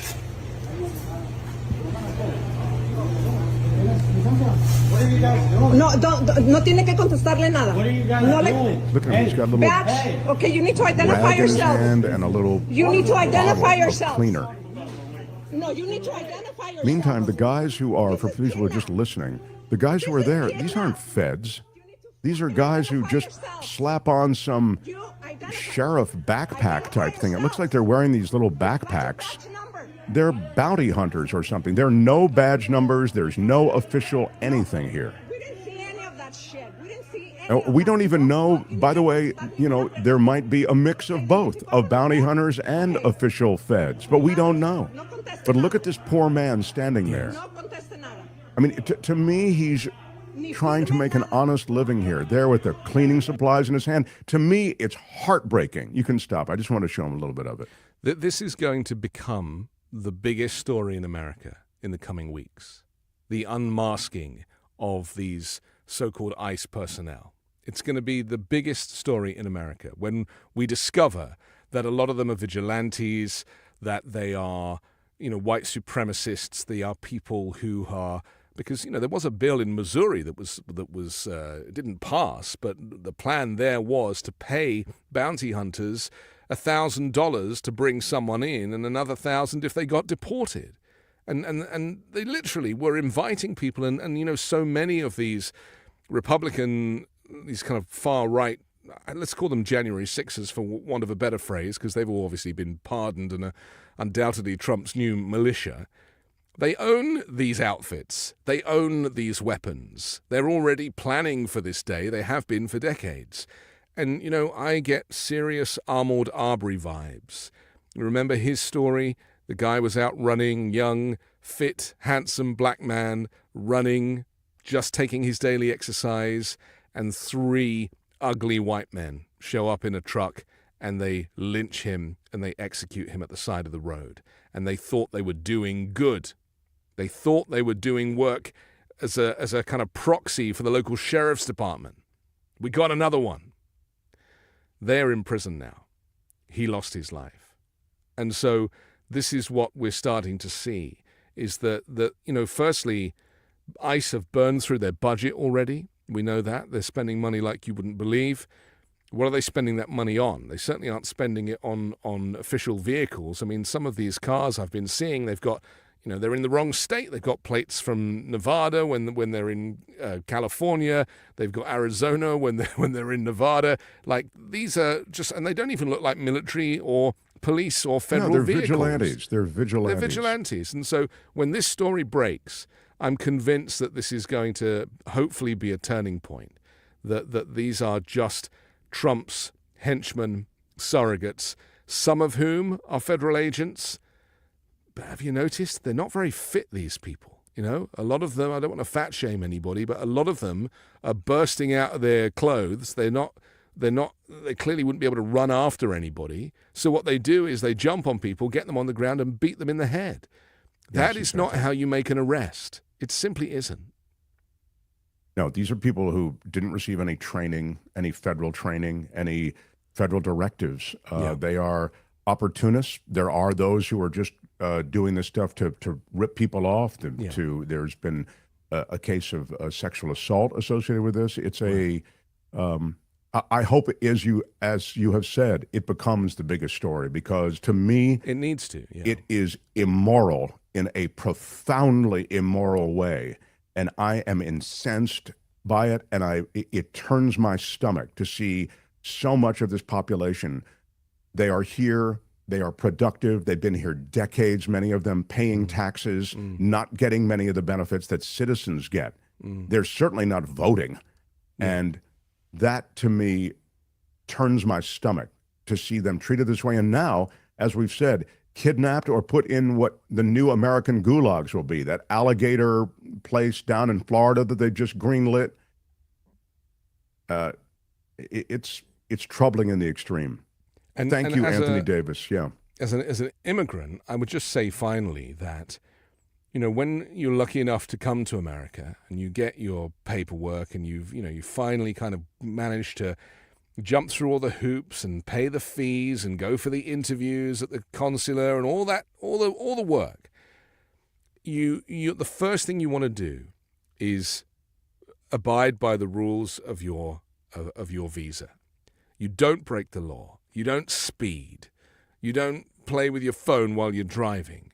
You pay your taxes. You show up to your immigration hearings. And you keep yourself on the straight and narrow.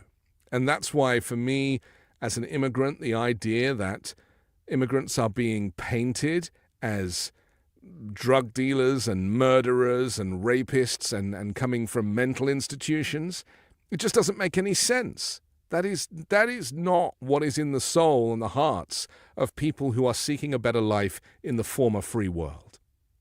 So true.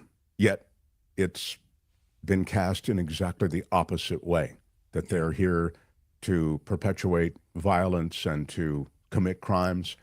As to who they are, Florida gets federal funds to build immigration detention sites, including Alligator Alcatraz. Yeah, that's what I was referring to. Thank you for that, Kim. Those are cops, man, says C. Sparrow. Stop lying. They might be cops, they might not be. We don't know whether they're cops or not, C. Sparrow. They don't identify themselves. They have no public markings. Usually cops have a badge number. There isn't this whole playing hide with the football when it comes to identification if you're a legitimate law enforcement official. So, well, look at what happened at Dodger Stadium. You know, these people were turned away, and there was a video circulating this morning of a woman basically shouting, you know, identify yourself, show me your badges, show me your faces. She then films the license plate on the vehicle, and eventually they leave because they know that they are, you know, they're beyond their jurisdiction. Sure. If they were actually legitimate police officers or ICE agents, they would have warrants to enter the premises. They didn't. Right. Last thing, Chaplain Fred says, I told you about how much an arrest is, Mark. It's so sickening. Yeah, there's supposedly bounties on these people, $1,000 to $2,000 per head. And I think there's an upgrade, supposedly, if they are deported ultimately. I mean, it's pretty loathsome, you know. You're the best to stay late with us. Thank you. Anthony Davis can be found on the Midas Touch Network. He has many shows. Google him, find him, enjoy him. It's a really special thing that you are producing the stuff that you produce. You know, I think you're just a really gifted mind on all of this. So, yeah, look at this. Citizen Morgan agrees. A lot of love for Anthony Davis. So Google it. Yeah, Google Anthony and enjoy him. If you Google me, you'll get a basketball player from the Lakers. So that's right. I forgot. There is another Anthony Davis. There is, yes, an imposter. Anthony Davis fan here says zero sum. Oh, well, that's kind. Love his show, says Man from the West. Right on, my friend. America, and you're still my favorite Britisher. Let's make that all the best, and thanks for joining us today. You're welcome. Anthony Thanks, Davis. man. All the best. Love it. Woohoo. The Mark Thompson Show. Love that guy. He's really cool to stop through. Thank you, Anthony Davis. Thank you. Love Anthony Davis. Thanks. Says, oh, look at all the love for Anthony Davis. I know. My kind God. of wish we see that love for you sometimes, but I think Anthony is getting a little more loving than you are. He does get, look, it's not a competition, but if it were, he would win. That's all I'm saying. Yeah. No, that's all, you know. I've got to face the realities. Anthony Davis is awesome, says Joe. Yeah. What happened to David K. Johnson? He is off this week. He is taking a tour with his wife through the South, through Mississippi, Alabama, and Louisiana, of many of the sites of the civil rights movement and many of the atrocities that occurred there. And that was not my word, that was his word. It's just odd to see vacation and atrocities in the same sentence. Only David K. Johnston could put those two things together. But of course, he's going on this learned exercise of reflecting on America's troubled history through much of the South. So smash the like button if you would. It helps us in the world of YouTube. With your iron right rod. on. I have a fork in the road. Oh, what's the fork? The fork is I can do your news, which is kind of what I want to do. I don't know why it's a fork. Like isn't it my show? Can't I decide? Yeah. Yeah. I'm going to decide. Okay. Before I decide, I've already decided, but before I share my decision, I wanted to mention that the Bezos-Sanchez wedding, which goes down in Venice this weekend, has already been hit by protesters. And it's, What? I know. It's not. Sometimes when the heart finds love, it doesn't come without some static. Sometimes the parents don't approve of the groom. You know how that is, or don't approve of the bride. Sometimes in the case of the mega rich, the public doesn't approve of anything, and of billionaires not paying taxes. And so there was this that greets the Bezos wedding party in Venice. If you can rent Venice for your wedding, you can pay more tax. There you go. That's a big sign. Look how huge that sign is. So there are a bunch of people there. How big is that, Tony? You're good at this kind of thing. What do you think? 50 by 50 looks like, I would say. 40 by 40, 50 by 50. Looks like they ran out of ink at the Y, though. Thanks, Tony. Of course, Tony has notes on the sign. I like it, but I feel like, maybe we could have recharged the ink on the Y. Yeah. But there it is. If you can rent Venice for your wedding, you can pay more tax. I can only imagine how much that cost. Yeah. The other thing I want to mention in the world of the mega rich, because this is sort of something that has become, Jeff Bezos made the super yachts kind of famous, and a tech billionaire's sunken super yacht has finally been raised from the waters off of Sicily. Mike Lynch, he's a tech magnate, along with 6 others, were killed after the British-flagged luxury super yacht sank during a violent storm last year. It's taken that long before they've lifted it out of the water. Weren't there all kinds of questions about, I don't know, fraud and sinister motives and whether this was done on purpose surrounding this? Yeah. There was controversy. You're absolutely right. Yeah. But they now have raised it. It sank off of Porticello near Palermo during a violent storm. He was with friends celebrating, this is kind of what Kim is saying, his acquittal 2 months earlier on U.S. fraud charges. His daughter and 5 others died with him. 15 people survived, including the captain and all the crew members. The chef passed away in all of this. But they've now finally lifted all of that out of the water. And so that ends at least this chapter of this 56-meter, 184-foot boat that, as Kim has said, housed a tech billionaire and his family, and it was there as a celebration for an acquittal in a controversial case. So I want to get the super rich news in, and so I did. The Mark Thompson Show. I have decided they pay for it, they love it, they want it. Give the people what they want is what I say. That's right.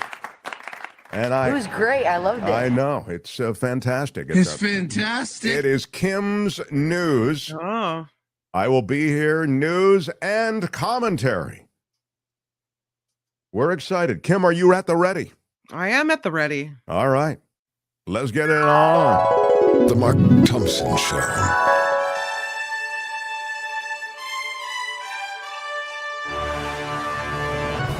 On the Mark Thompson Show, I'm Kim McAllister. This report sponsored by Coachella Valley Coffee and Tea.com, but it's CoachellaValleyCoffee.com. Israel says they will honor the ceasefire with Iran after Israeli Prime Minister Benjamin Netanyahu spoke with President Trump. As he left the White House this morning, Trump said he wasn't happy with either country at the moment. We saw the F-bomb. There he is. After agreeing to the ceasefire, Israel overnight accused Iran of violating its terms by launching more missiles, a claim Iran denied amid reports of explosions in their capital city. President Trump is in the Netherlands to attend the NATO summit. The conflict between Iran and Israel, as well as Russia's war in Ukraine, both expected to be the summit's leading issues. The high-stakes meeting coming on the heels of this ceasefire deal between Iran and Israel. President Trump's border czar says Iranian terror cells in the United States are a significant threat to Americans. Tom Homan's comments came after the U.S. got involved in this ongoing conflict and bombed Iranian nuclear sites. Homan suggested the cells are involved in a lot of crime and stressed the importance of border security at this time.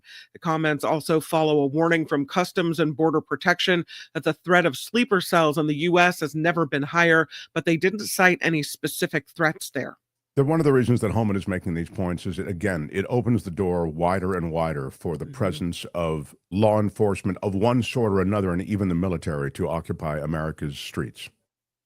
Georgia Congressman Buddy Carter is nominating President Trump for the Nobel Peace Prize. The president's nomination comes after his role in brokering this week's ceasefire agreement between Iran and Israel. Has it even been a full day yet? That the ceasefire, does it need to be take hold and have success before we award prizes for it? I mean, what are we? 8 hours in? I don't know. That's pretty good. Well, it's a new day, and now the new Nobel Prize works on a much tighter cycle, like Kim. So it's I've never seen anything like it. Yeah, it's pretty exciting. Congressman Carter said he wrote a letter to the Norwegian Nobel Committee Tuesday to formally nominate Trump for the coveted prize. While the president is being nominated for his role in the agreement, it's unclear if the ceasefire will hold. Yeah. Who is having that conversation? Well, they're going to have it in Nobel land because they've gotten a letter saying that, as Kim says, they're 11 hours into peace, and it's time to let's get those awards out before their bullets start flying again. Yeah, quick, give them the award before the ceasefire breaks. Right. As mentioned earlier with Jessica Denson on the Mark Thompson Show, Texas Congressman Al Green is introducing an article of impeachment against President Trump. The Democratic lawmaker is accusing the president of failing to notify or seek authorization from Congress before the United States launched strikes on 3 Iranian nuclear sites over the weekend. Green's resolution alleges abuse of presidential powers by disregarding the separations of powers, devolving American democracy into authoritarianism by unconstitutionally usurping Congress's power to declare war. That's a quote. And by the way, that's a shot that Tony's showing you of Green during it wasn't officially a State of the Union, but it was the address to the joint session that Trump had. You'll remember Green had to be escorted out. So that's a shot that we're seeing.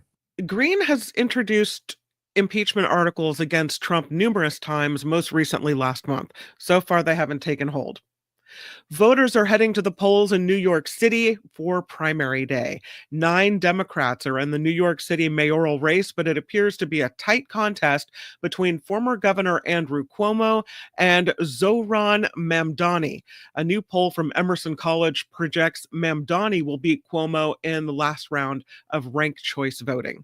Yeah. I take full responsibility for my actions. Well, that's right. I have been too familiar with people. I see. That's right. That was the hugging and kissing. I do hug and kiss that's right. Now people casually. Yeah, casual, which is the best way to do it. You got to start casually, and then you get serious about it. If he wins, it'll be quite the comeback from all that. Well, can you imagine the hugging and kissing that's going to go on? I do hug when he and wins. Kiss people casually. There'll be a hug and kiss off if he wins. It will be a festival of affection. Yeah. A Southern California assembly member says he is being silenced for happy birthday wishes. San Diego Republican Carl DeMaio was at the assembly discussing what he says is controversial language in the LGBT pride resolution. But Long Beach Democrat Josh Lowenthal interrupted DeMaio 3 times to wish other members a happy birthday before finally being called out of order. DeMaio says Democrats continue to try to bully him for speaking out for his constituents. Lowenthal's office declining to comment. I mean, it's nice to wish people happy birthday. Federal Reserve Chair Jerome Powell says it's not the central bank's job to comment on tariff policy. In remarks before the House Financial Services Committee, he described economic growth as strong while emphasizing the Fed's commitment to keep inflation in check. Powell noted inflation is still above the Fed's 2% target, while it's still unclear what impact President Trump's tariffs will have on the economy. Powell delivered his semi-annual monetary policy testimony to Congress leaders on Tuesday. I'll remind you, he doesn't like Powell at all. That is his appointment, okay? The chairman of the Fed is a Trump appointment that Biden kept on. You know, I'm sure Trump would have flushed him because he would have Biden fingerprints on it. The roles have been reversed. But now he continues on in the Trump administration, and the idea is that the Fed's supposed to be independent, and as a result, Trump is bothered by that because he wants the rates continued low. You know, he wants the price of money to be low. The death toll is now 8 after a powerboat capsized on Lake Tahoe. El Dorado County Sheriff's officials say the body of the last person deemed missing from that incident was recovered late Monday afternoon. The 27-foot boat capsized during a strange and powerful storm that came on suddenly last Saturday afternoon. 2 other people from that boat were rescued. California has 16 measles cases, which is more than all of last year. Health officials say the jump is tied to falling vaccination rates and the ongoing outbreak in Texas. Cases have turned up in Sacramento, Placer, Santa Clara, Riverside, Los Angeles counties. About 1,200 people nationwide have been infected. 3 have died. Lawmakers in the House of Representatives are raising concerns about California's health insurance exchange. It's called Covered California. They say it has shared personal health data with LinkedIn. A report from the Markup and Cal Matters reveals Covered California used trackers to transmit health information to LinkedIn for over a year, including visitors' health statuses and other incredibly sensitive health information. Many users were unaware their data was being sent via the LinkedIn Insight tag on Covered California's website. It's typically used for advertising. LinkedIn prohibits sharing health data. Former second gentleman Doug Emhoff is now visiting professor Doug Emhoff. He will be teaching at his alma mater, USC. He'll hold classes at the USC Gold School of Law starting July 1st. Emhoff graduated from that school in 1990. Of course, the husband of former Vice President Kamala Harris says he is honored to be back where his legal journey began and eager to share his experience with the next generation. While he was in Washington, D.C., Emhoff had taught at the Georgetown University Law Center. The decision to join the faculty at USC comes as Harris is considering a run for California governor. No word yet on whether a decision has been made in that case, but yeah. There is a Jersey Shore swimmer recovering in the hospital after being stabbed in the leg by an Atlantic needlefish. It happened over the weekend on Long Beach Island. Authorities initially thought the swimmer had been bitten by a shark, but later said he'd been stabbed by an Atlantic needlefish, which has long, sharp teeth. They're not big or aggressive, these fish, but apparently they're fast and they jump out of the water. Maybe it was a wrong moment. Tony, are you familiar with the Atlantic needlefish? I used to swim in the Atlantic as a kid for many years. I never had heard of the Atlantic needlefish. There it is. Tony has found a picture of it. So you can see it doesn't look very big. Thanks, Tony. But I guess it's fairly scary. Yeah. You don't want to get stabbed by one. I guess that one is kind of big. Is that a needlefish the guy's holding, Tony? That's huge. That's what Google says. So I guess the first picture had no scale to it, so it might have looked little, or it was a little baby needlefish. Now, what are they doing again? They've got sharp teeth, and of course the spear at the end. Yeah, the spear at the end, and the swimmer got stabbed by the needlefish. Wow. Yeah. That's brutal.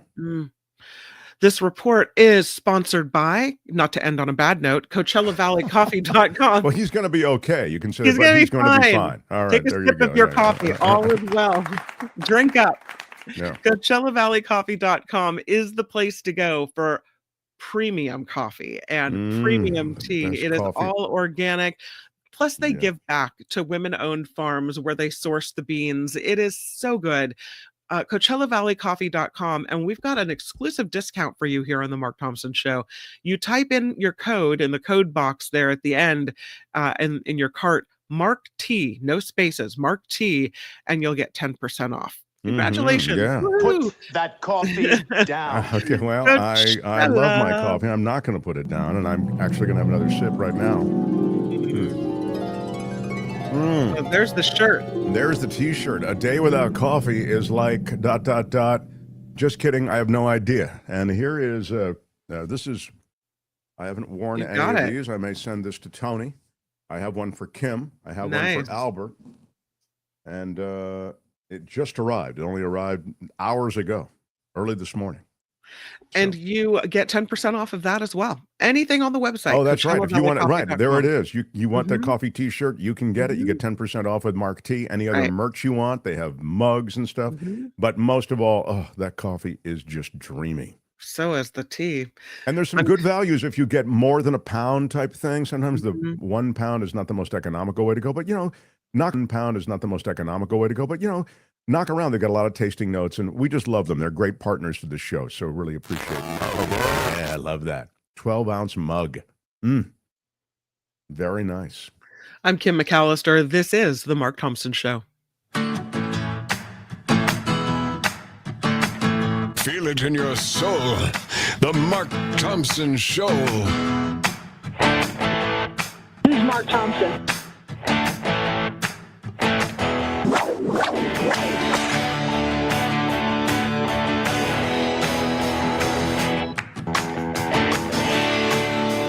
Smash it with your iron rod. There's a reason that this place is fun.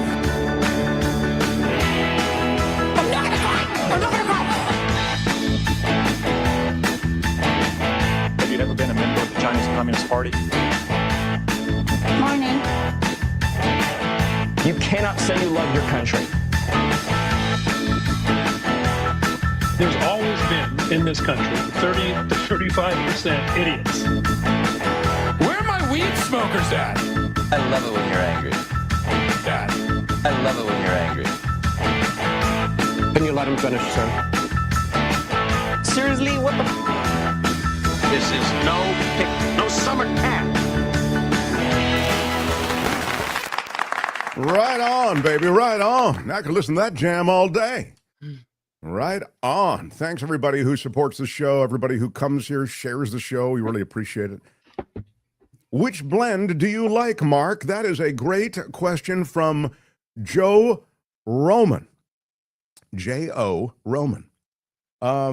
This is a good question that Joe asks. And it is depending on my mood, which you may be able to relate to. Sometimes I look like a rich, bold. I have 3 different grinders, all loaded with different beans.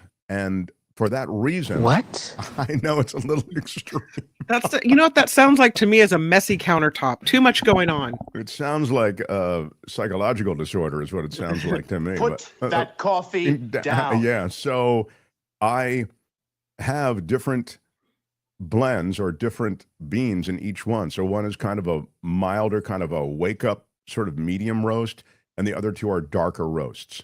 And I like but in answer to your question specifically, I like the Ocotillo Espresso, and I like the El Gato. Those are probably my 2 but that's for me, because I like rich, dark, hit you in the face kind of coffee, you know what I mean? And it's so smooth, it's so clean a finish that, again, as a coffee drinker, I really appreciate it in a way that I just haven't been able to appreciate in some other coffees that I've tried. So that's, in answer to your question, the one that I go for. Drinking my Coachella Valley coffee right now.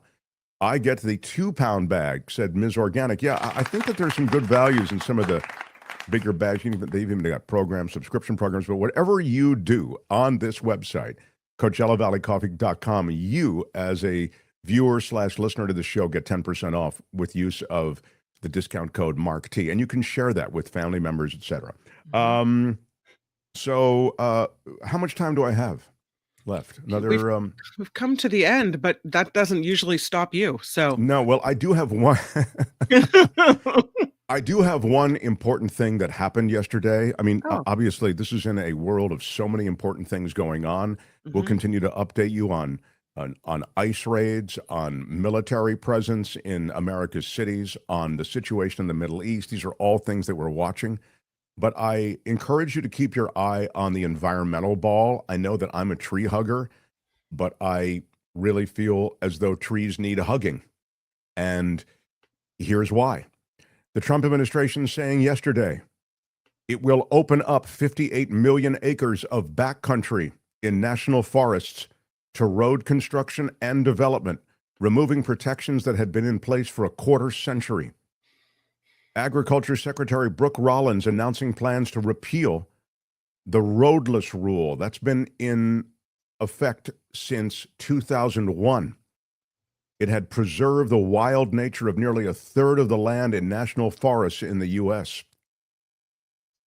This was the quote from the Agriculture Secretary as she did this.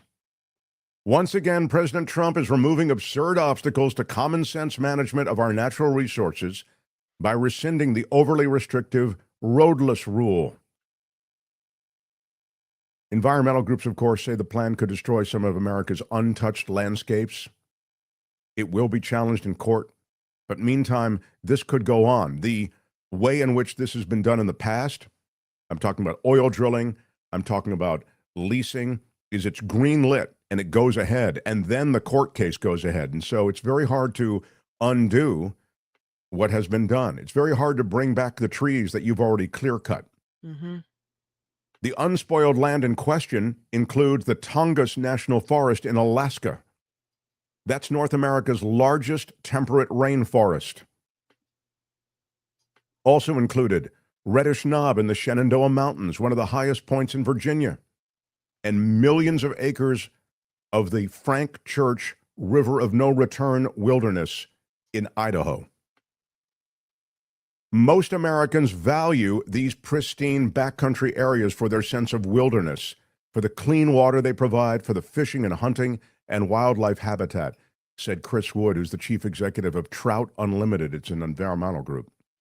When President Clinton used executive authority to protect the forests weeks before leaving office in 2001, it was hailed by conservationists as the most significant step since President Theodore Roosevelt laid the foundation for the national forest system. It blocked logging, road building, and mining and drilling on 58 million acres of the remaining undeveloped national forest lands. And now, that's all undone. I'm truly saddened by this kind of news, and I'm hoping that the courts can stop this bleeding in some way. But I'm with the environmentalists who say the disdain that this administration has for this planet, this environment, this wondrous place, these fragile habitats, the disdain they have for it, the reckless, wanton development on these pristine lands, it's grotesque. And so I really do, I'm downcast today about this, and I really wanted to share that with you, and I hate to, leave you on a downer, but I thought you should know about it. And I think it gets crowded out of the news for obvious reasons. First of all, environmental stuff gets no attention, no media oxygen. We drop It's the Planet Stupid videos, and they do a fraction of what the other videos do on our channel. And it's not just here. And, we have a pretty withered audience. But we're not stopping. No, we don't, we're not stopping. No. Absolutely not. We're not stopping. Mm-hmm. And I'm just saying that it's not reported on at all in mainstream media of any kind. So I'm glad that we exist so we can give you a little bit of this news. And I hope that there are ways in which we can turn this stuff back. But once you've spoiled the land, the landscape, the earth, it's very hard to unspoil it, isn't it? Once these species go extinct, it's hard to unextinct them.